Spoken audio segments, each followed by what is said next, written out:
पास जाता है। Friends, you are most welcome to Google care.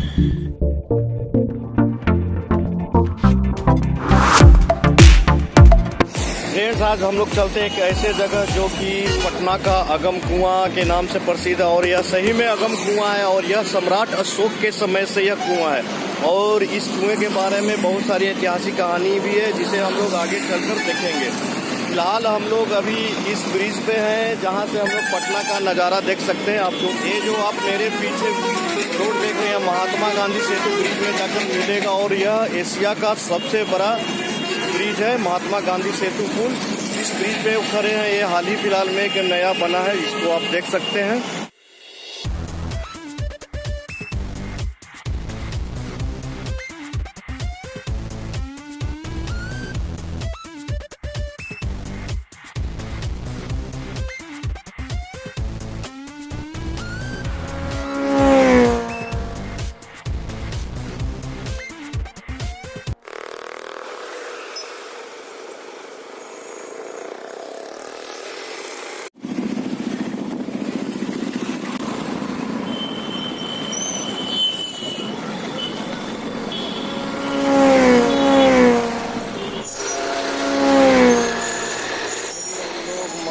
मंदिर अगम कुआं आ गए हैं और यहाँ पर चलिए फिर मंदिर की अंदर चलते हैं।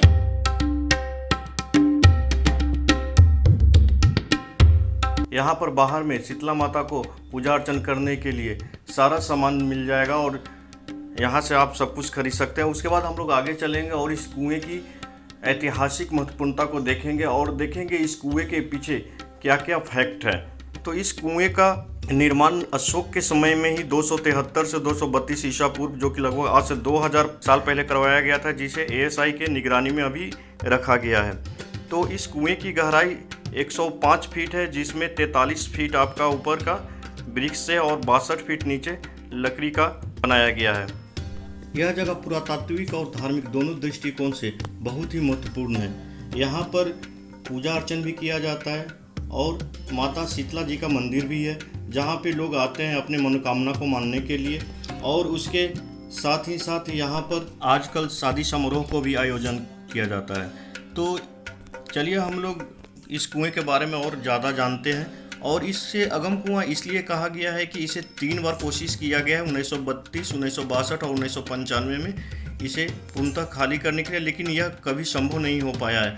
1932 में ब्रिटिश साम्राज्य ने कोशिश किया था कि इस कुएं को खाली कराकर इसकी गहराई को नापा जाए।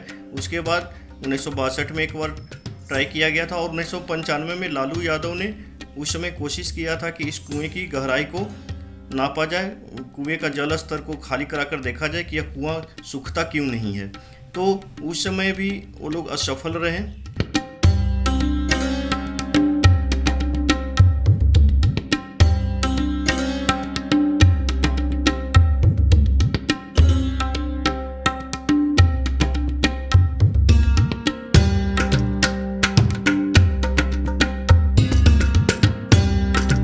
इस कुएं का इम्पोर्टेंस का अंदाज़ा इस बात से लगाया जा सकता है कि अकबर के समय ही इसके ऊपर छतनुमा एक संरचना का निर्माण कराया गया ताकि कुआं को सुरक्षित रखा जा सके।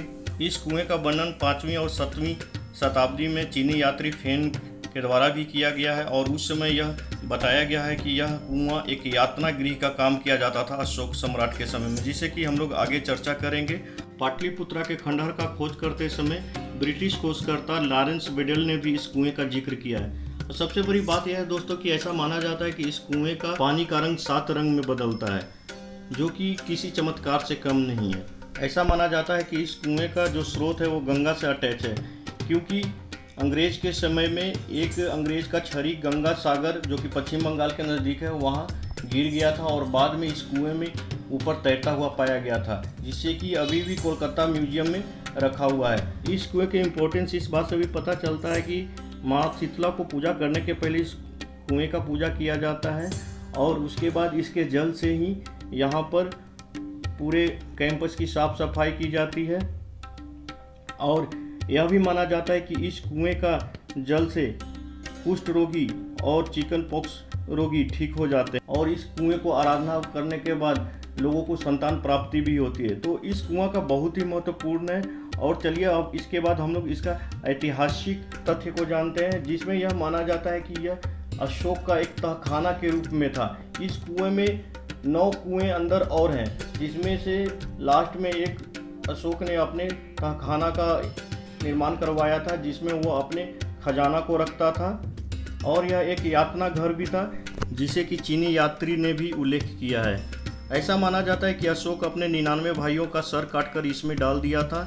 सम्राट अशोक पहले चंड अशोक के रूप में था, जिसे कि बहुत ही क्रूर कहा जाता था, और इस कुएं का यूज वह यातना घर के रूप में किया करता था। किसी को भी सजा देने के लिए वो इस कुएं में डाल देता था। लॉरेंस बेडेल ने यह भी जिक्र किया है कि लगभग 750 साल पहले मुस्लिम ऑफिसर जो यहाँ पर आते थे, वो सबसे पहले कुआं में अपना चढ़ावा चढ़ाते थे। चाहे कोई भी जो डाकू लुटेरे होते थे, अपने लूट की सफलता को जाहिर करने के लिए इस कुएं में कुछ अपना लूटा हुआ सामान अर्पण कर देते थे। तो एक बहुत ही बड़ा आस्था थी इस कुएं को लेकर, और यह धार्मिक रूप से भी बहुत ही महत्वपूर्ण है, जितना कि यह यातना घर के रूप में परिचित था। तो इस कुएं की महत्वपूर्णता और माता शीतला मंदिर में पूजा अर्चन करने के बाद चलिए हम लोग बाहर चलते हैं और यहाँ पर फेमस अनरसा को हम लोग टेस्ट करेंगे, जो कि बहुत ही यूनिक है और बहुत ही टेस्टी है। और दोस्तों, पटना के बारे में अगर आप और जानना चाहते हैं तो ऊपर के आई बटन को क्लिक करके या डिस्क्रिप्शन में दिए गए लिंक को क्लिक करके आप जान सकते हैं। और अगर आपको यह मेरा वीडियो अच्छा लगा हो तो इसे लाइक कर दीजिए और अपने दोस्तों के बीच में ज़्यादा से ज़्यादा शेयर कीजिए। और अगर आप मेरे चैनल पर नए हैं तो इसे सब्सक्राइब करना बिल्कुल ना भूलें। और इसके बाद हम लोग चलेंगे एस्केप आइलैंड, जो कि पटना में ही नया बनाया गया है, और यहाँ पर हॉट एयर बैलून और बहुत सारे एडवेंचर का मज़ा लेंगे। और अंत में हमारे साथ बने रहने और वीडियो को पसंद करने के लिए आपका बहुत बहुत धन्यवाद।